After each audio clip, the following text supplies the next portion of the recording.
Hi, I'm Anne-Marie Mediwake, and I'm here with Lindsey Deluce and Kelsey McEwen. Welcome to CTV Your Morning, the podcast.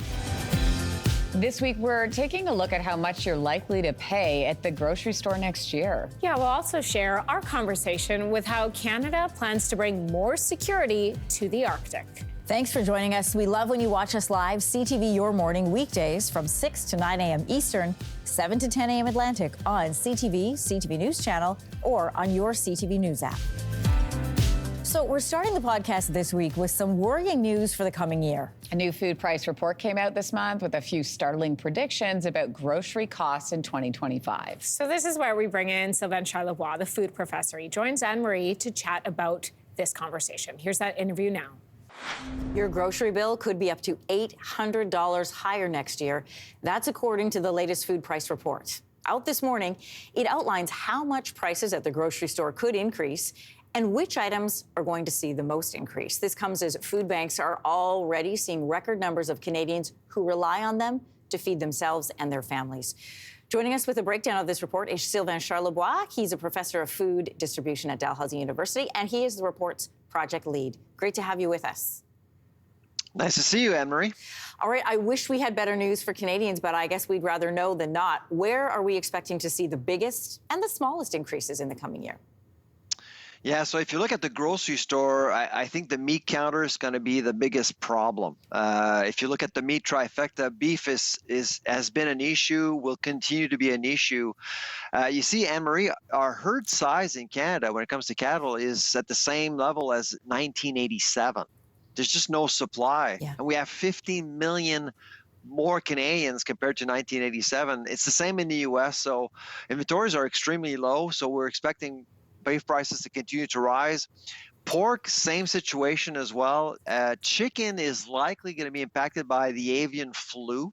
We've been hearing more about the avian flu of late, so that's going to be pushing prices higher. The other issue, of course, are vegetables. We are expecting a weaker Canadian dollar versus the American dollar due to lower interest rates, and that's probably going to impact our importers' buying power over the next year or so.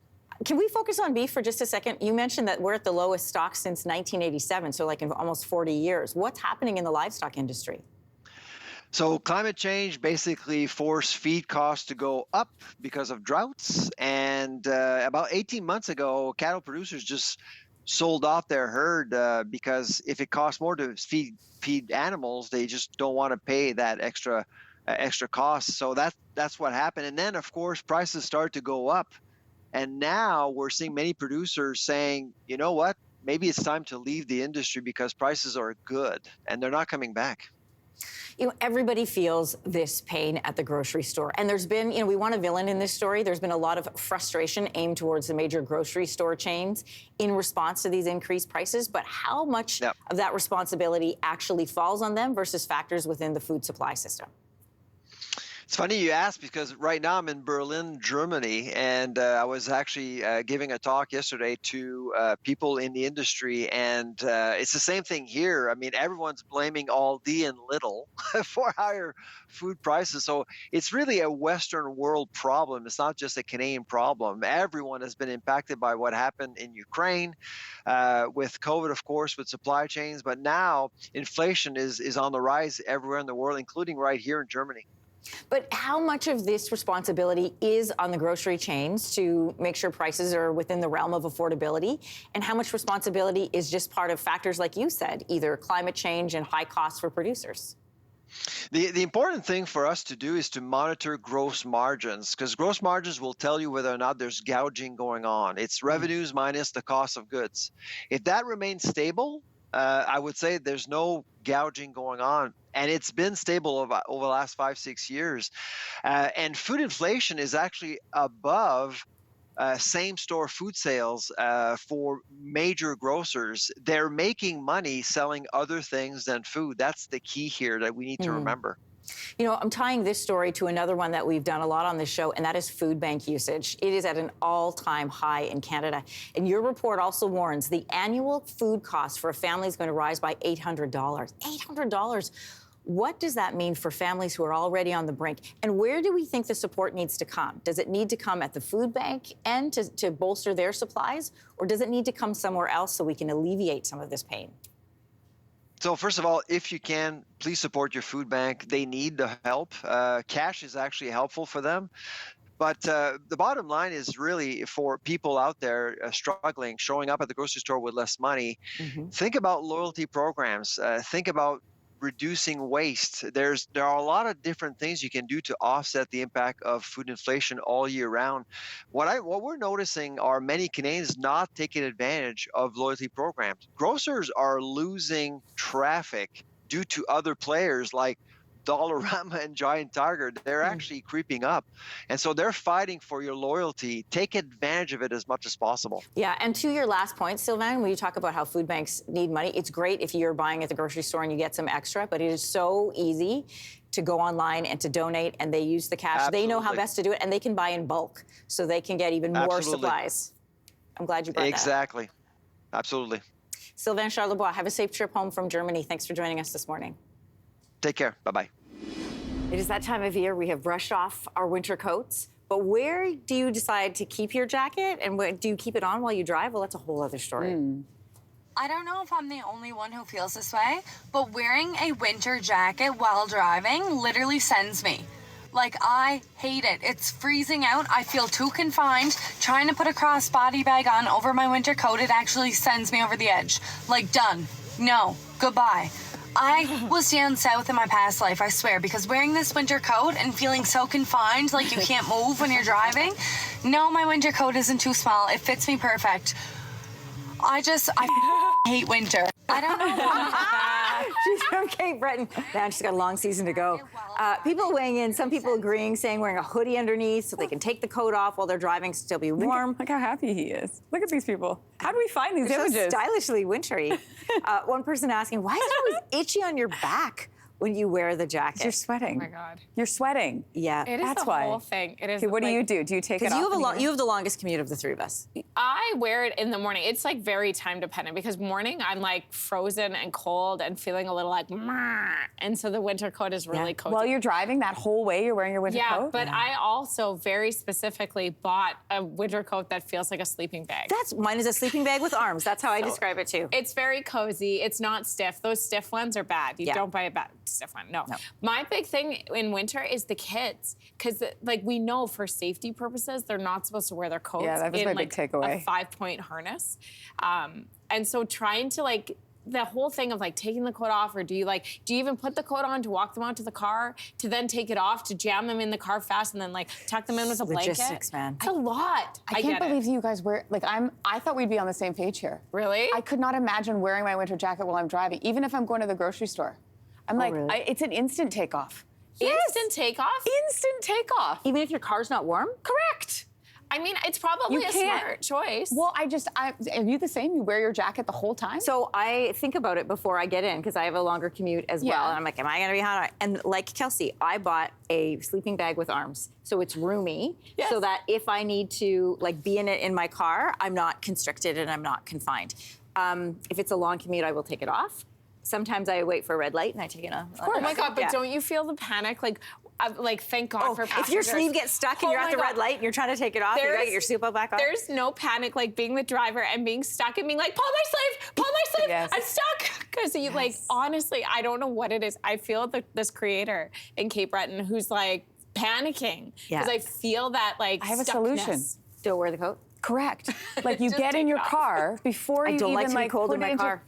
Can you do a preheat? Do you have that option? I don't.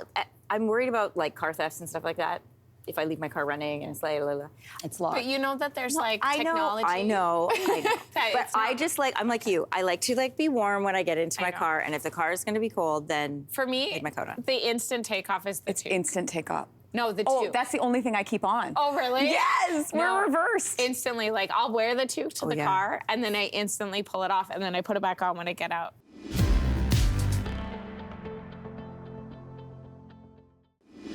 This is the time of year when people start planning vacations. So what if you're planning to visit Italy this year? Yeah, you're not alone, by the way. Travel expert Lauren Christie joins us to break down why so many people and travelers are likely to head to Italy in 2025 and what you can expect. Yeah, he's got a lot of great tips, especially if you're hoping to have a trip of a lifetime. Here's that interview now.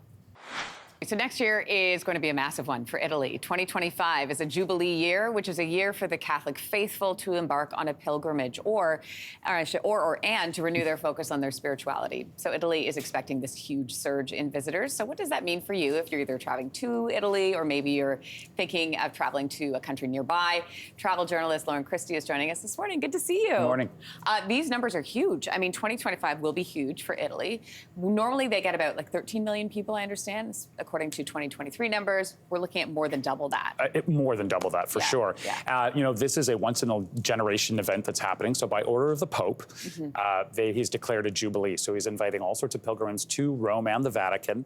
It's been happening for 675 years. Wow. This will be the 27th iteration. So it's going to be big. People are going. And what time of year are we talking about? Is it the whole year? Is it It's the months? whole year. It actually starts this year on Christmas Eve, and it goes right to Epiphany in 2026. So there really is going to be no downtime. There are certain months that are going to be busier. There's a lot of events in May and June and October, for example, April because of Easter. But the way that it's working is that they're inviting all of these pilgrims to come for different signified events to absolve themselves of their sins as they walk through these holy doors in Rome. And so you have armed forces and security personnel in February. You have youth coming in July. So there really is no downtime. I think if you had to pick a month, maybe January or March, but even those are going to be busier than normal. Yeah, and in terms of, what people can see and what people can do, it sounds like there's something for everybody at different stages of the year. Yeah, different stages of the year, and a lot of it is going to focus on Rome, but even outside of Rome, there's places like Assisi, St. Anthony's remains in Padua that are very sacred, holy sites.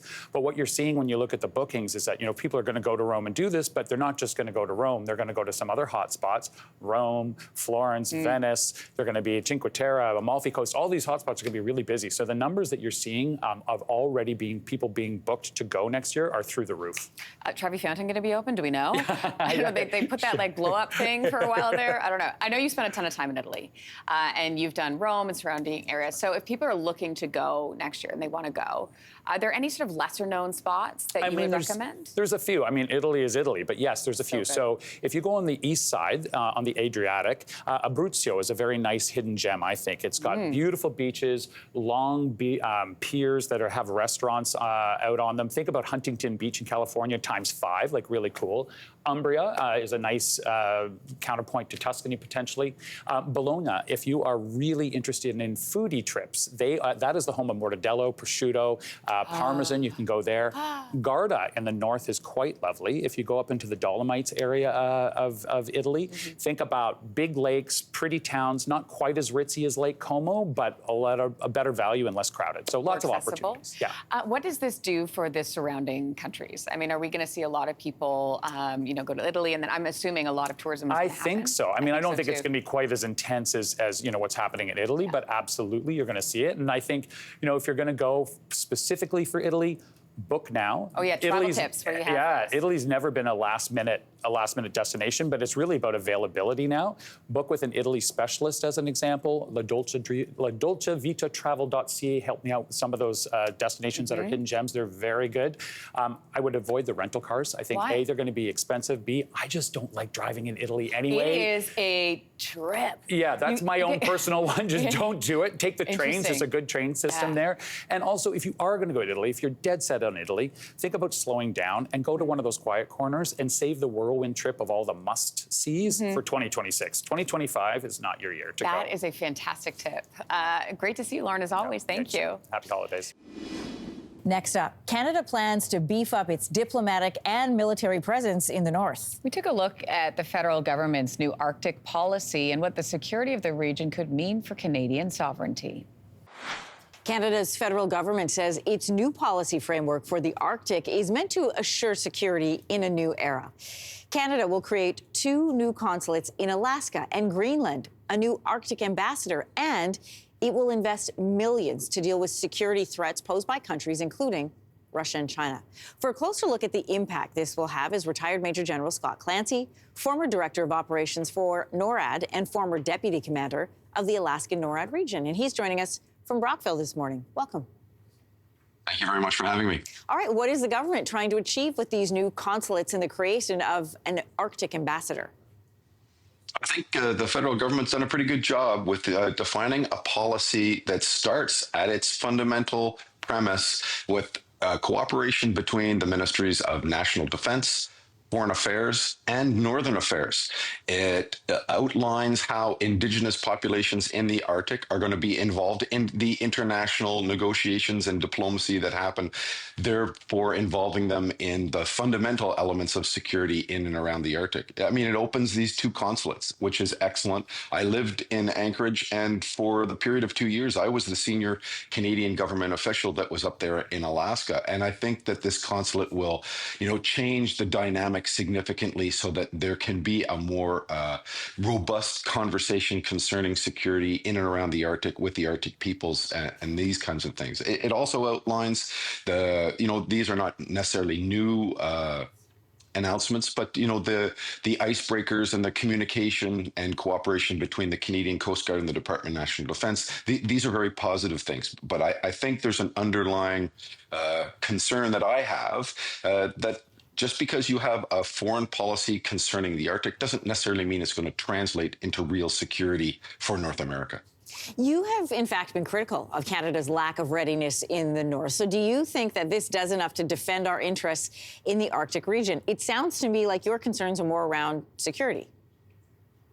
They are. Obviously, that's my expertise. But there is an inherent link between foreign policy and security. And I'm I applaud very much the development of a foreign affairs policy that is very grounded, very straightforward, and outlines, especially considers the significant threat that China and Russia pose. However, I do not believe necessarily that Arctic security in the holistic way that we're looking at the pan-domain, defense of North America is necessarily going to be furthered by this policy. How concerned should we be about Russia and China's plans for the North? I think we should be absolutely concerned. Number one, Russia has proven itself to be completely immune to things like sanctions, diplomacy, that it's been cast out of the Arctic Council. All of these things have not hindered in any way, shape, or form its aggressive actions in and around Eastern Europe and especially in Ukraine. And that is going to continue until further notice. Secondly, we've seen the advent of Chinese interests in the North, whether economically, politically, but especially militarily, with even the first joint Russia-China air patrol into the air defense identification zone of North America this year. So NORAD is under extreme pressure to try to counter these threats. The Chinese move their research vessels into the Arctic and patrol there all the time. These vessels are dual purpose military and civilian. So they are garnering intelligence on us. They are probing our defenses, and we do not have the ability to counter them. If we don't match their ability to counter them, what could happen? Well, we're talking about sovereignty. To me, we shouldn't be preparing for a potential conflict in the future. We need to be preparing for the coming war with Russia. And China's going to be alongside them. This is the way that this is going. If you look to the Middle East, the only reason that the situation in Syria is evolving the way that it has is Israel has stood up strongly and countered and had to go to war to take on the enemies of its nation, Hezbollah, Hamas, and especially Iran. This is going to be the same path that North America is going to have to be on alongside NATO, or else we're going to be destroyed. That is ultimately what I think is going to happen. Retired Major General Scott Clancy. Wow, we the North, more than just a sports slogan this morning. Thanks so much for your insights. You have a wonderful day. Thank you. You too.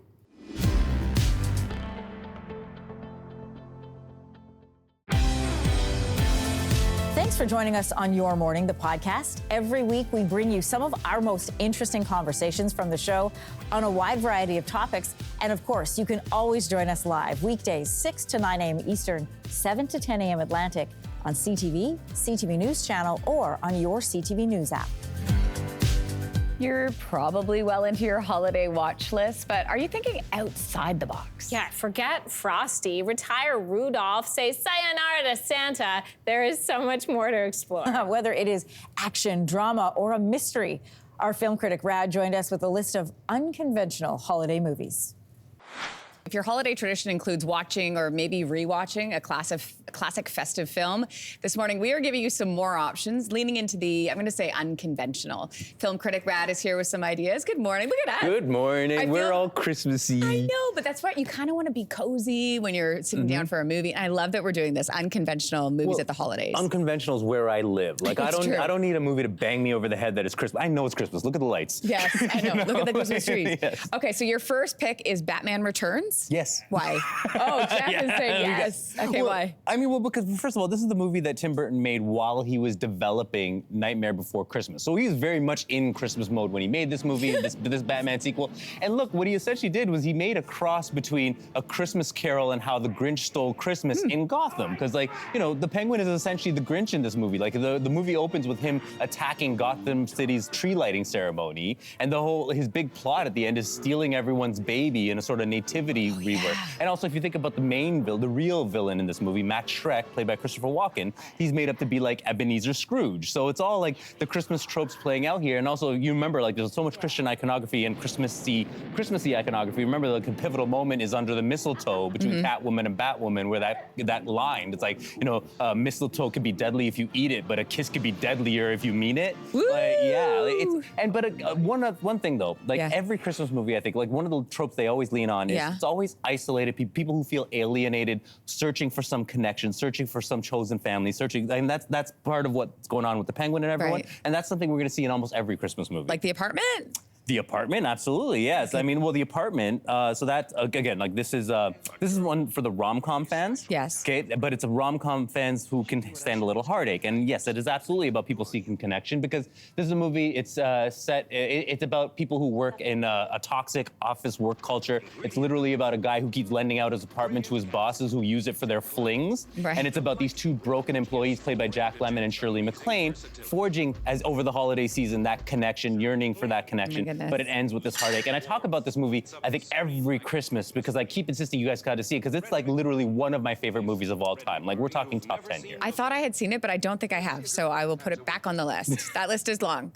The next movie was marketed as the, quote, feel-bad movie of Christmas? Yes, the girl with the dragon tattoo, and it lives up to the feel-bad movie of Christmas vibe. Look, I mean, this is David Fincher's adaptation, of course, this really best-selling, phenomenal novel. And, you know, when Fincher directs it, his version is way better than the Swedish version, because he builds it with so much style and substance. And of course, this is the story about, like, you know, an old school investigative journalist teaming up with a new gen hacker to hunt down a serial killer, right? So what makes this a Christmas movie, you might be wondering, I'm sure? I was just gonna ask you. Yes? Well, look, it literally begins and ends with Christmas, okay? So, and that is actually built into the emotional and symbolic storytelling, because as we said before, this Christmas movies are usually about people who are alienated, seeking connection, and that's exactly what's going on with the characters here. What about Carol? Carol, well, another Rooney Mara starring Christmas movie, so she's in a lot of my favorites. Carol, again, similar theme here. This is a 50s melodrama. Well, it was made just a decade ago, but it's set in the 50s. It's about a department store clerk and a wealthy suburban woman who find love, who carry on a secret, passionate affair that kind of rips at the fabric of kind of suburban conservative society and the way they kind of prepackage kind of modern life and try to violently protect that. So it's a movie that it's beautiful, it's sad, it's about, like, how the sacrifices people have to make to have that kind of perfectly wrapped suburban existence and perfectly wrapped holiday cheer. You do have Eyes Wide Shut on there, which is, like, one of the worst movies ever, according to me. One of the best. Okay, we will leave it on that because I win. Am I allowed to? Rad, always good to see you. Thanks for having me. Have a great weekend. Classic way to end an interview, just saying, I'm right, and then the microphones go off. Yeah, I win. I'm a child. I do that a lot. Let's say I have the last word. Okay, so those are some unconventional. I would not have, although the Christmas party that they attend in Eyes Wide Shut, that house is beautiful. Yes. So I get that. Yeah, but the movie is... Well, the movie's not really Christmassy. The ones that I really like, I love The Family Stone. Yeah, me too. Oh, I really like The Family Stone.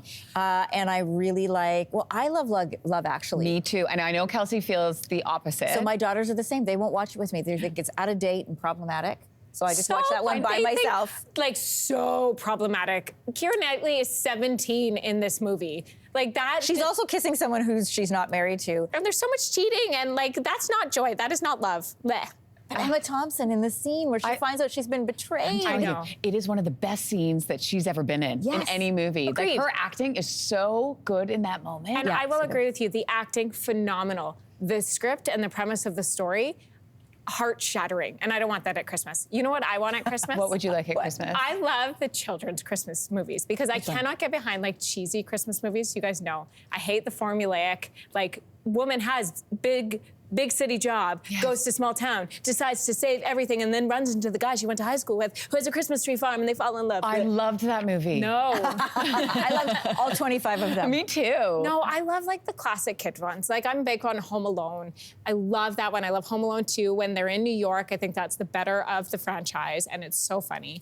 I can't handle those movies anymore. Why? Because I watched them so much growing up that I'm just, you know when you watch a movie too much? Have you ever gotten to the point where you're oversaturated and you can't watch it again? You haven't? No. Home Alone's one of those.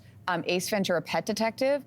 For whatever Talk about reason, problematic. That movie does not hold up. I have not seen it because I was oversaturated. But I watched that back in the day, like, I don't know, 30 times. Okay, so what do you love when it comes to the holiday movies? I like The Holiday. I love The Holiday. That's a classic. I love Love Actually as well. That's a big one for me. And I love the Hallmark movies. I really do. Like, I get behind the formula because I'm doing other things and I know it's going to end in a great way.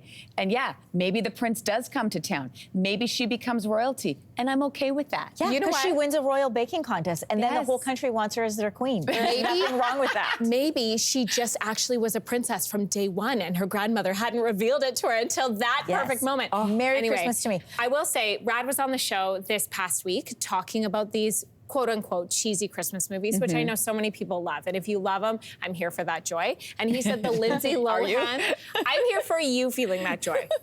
He said the Lindsay Lohan one from this year is actually worth a watch. Yep. And he said just even the heavy hitters behind it, the fact that Kristen Chenoweth is in it as well. Yes. We're seeing like Hallmark, this is $1 billion industry, it feels like, and they pump out like something like 70 movies a year. So obviously there's a huge appetite for this and it works in some cases. And when you're getting names like Lindsay Lohan and Kristen Chenoweth, why not? Of the new ones, Single All the Way is really good if you haven't watched it yet. Single all the way? Yes, it's the same wait, sex do they end up relationship. not No, single? it's really great. Oh, No, really? well, I can't tell you how it ends, but it's happy. Okay. And then, so let's talk about throwback movies. Christmas with the Cranks. I had never really grown up watching that. My kids found it on a streaming service. It is now in the rotation. And what's the Ryan Reynolds one? Is it? Oh, you know the one? It's the musical, and so funny. Oh, some of the ones that my kids love, Elf. Yes. Oh, Elf is a Elf is classic. really good. And then National Lampoons. I mean, Christmas Vacation, which you have not seen, right? No, I haven't seen National Lampoons, but do you know you what? didn't like it? You didn't I like don't it? super love that one. Oh, I know love I'm in it. the minority. I know I'm in the It's minority. so fun. We watch every year, or the last couple of years, we've watched, I feel like it's Jingle Jangle. It's also very musical, and it's all set at Christmas time. It's all just about like joy and creation and like family time together. Yeah. That's what I love. Well, the one that I really like that no one else likes, and I like it only because it's cheesy, is the Dolly Parton one. If you find it, watch it. It is painful, but it's so good.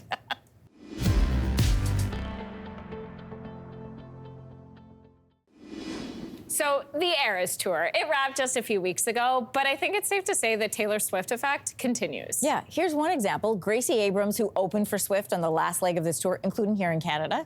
Well, Abrams is performing in Toronto this summer, and the demand to see her is already high. Resale ticket values are in the high hundreds of dollars. She's really good. Yeah. She's really good. But we looked at the Swiftonomics of the iconic world tour now that Taylor Swift played her final show. We can now officially say the Eras is over.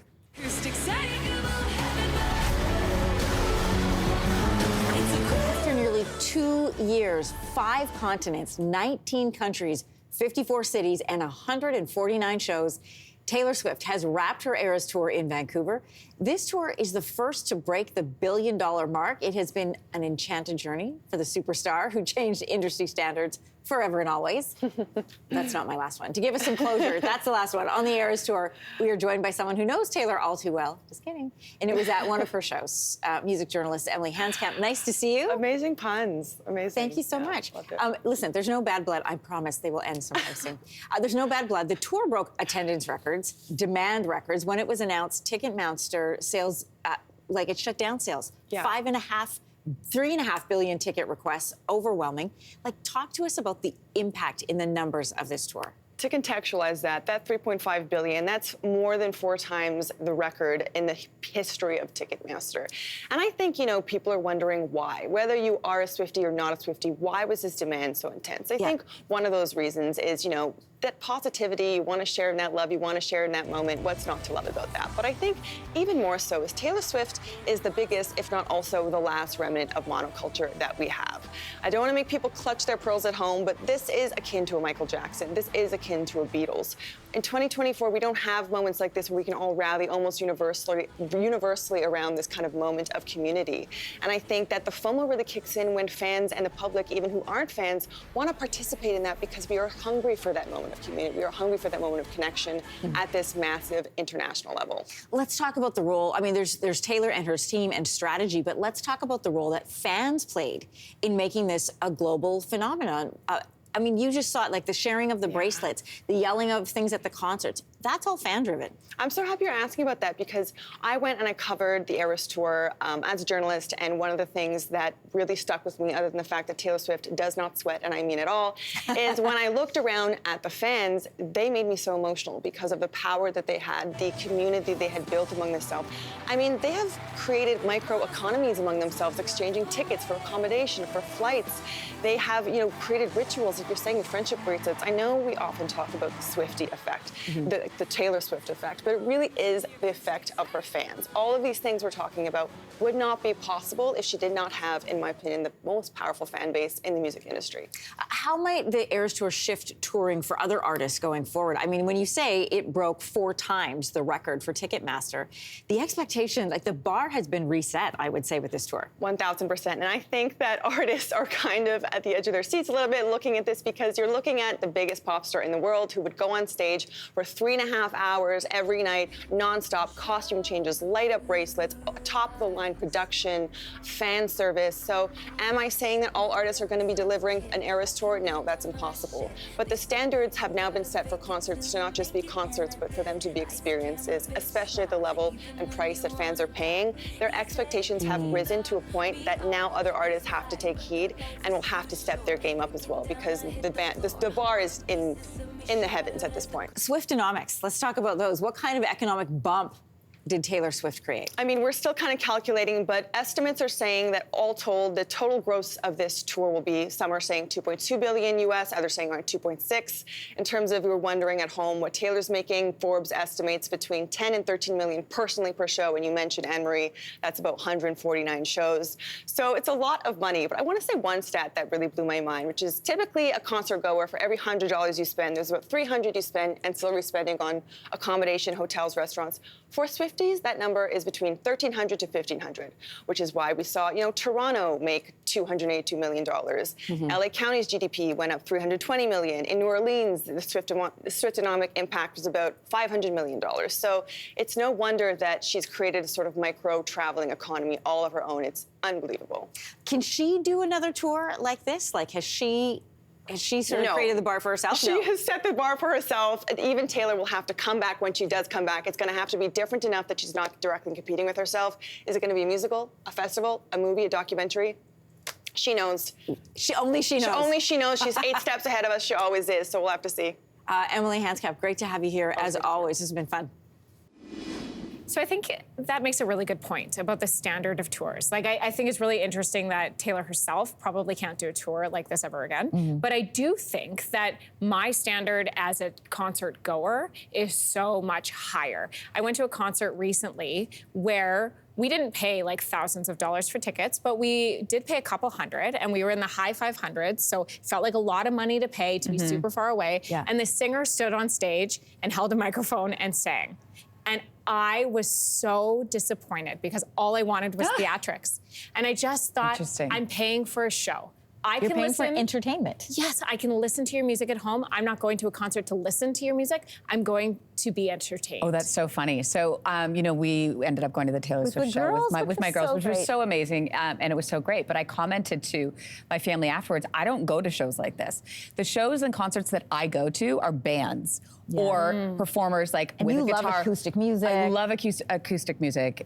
So for me, this was like nothing. I've never been to a concert like this before in my life. I've never really been to like a huge pop show that I can remember. So this to me was like so extra. I mean, it was incredible. There was something to look at wherever you were seated, and like there was so much going on, but it was so different from my experience usually, because I used to going to concerts, we dance and there's a band like literally standing there on stage and talking to the crowd, but there's no huge light show or any of the costume changes or any of that. So that was a new experience for me. Well, the other thing that you said, which a lot of people had to say, was they could not believe the level of her performance, that she did over almost 150 shows. And you said she doesn't stop for the entire 3 hours. And you know what else I love about her? She started on time.